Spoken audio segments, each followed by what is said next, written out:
আল্লাহর বলি তুমিও যদি মসজিদে আসো আর আল্লাহকে যদি বলো, আল্লাহ জীবনে কত অপরাধ করেছি গো,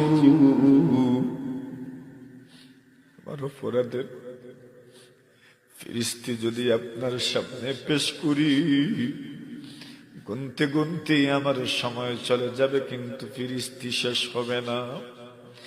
এখানে আমরা যারা বসে আছি, আমার জীবনের কথা আমি বলছি, কত অপরাধ যে আমি জীবনে করেছি।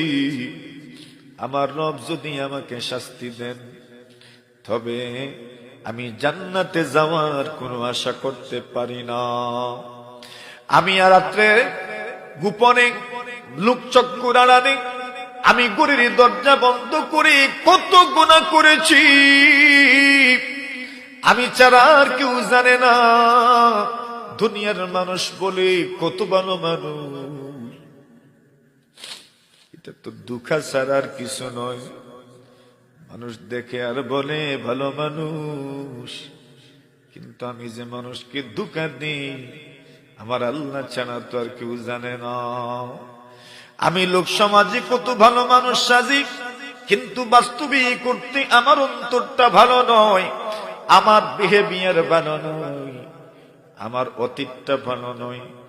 আমি প্রতিদিন কত নাফরমানি করছি, নাফরমানির মধ্যে ডুবে আছি।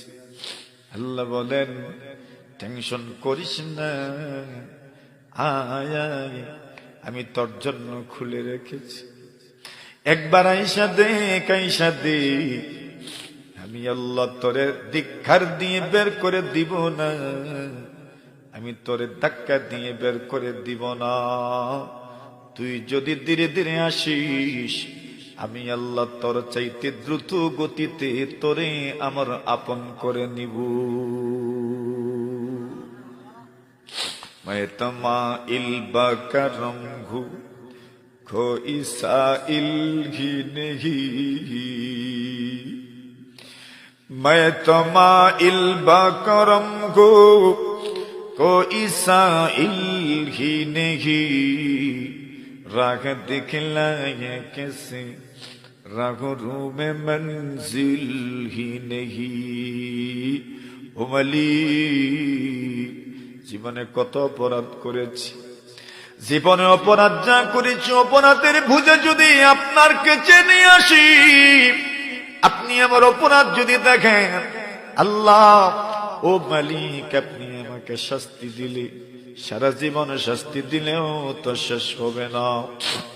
শুনেছি উলামায়ে কেরাম বলেন, এক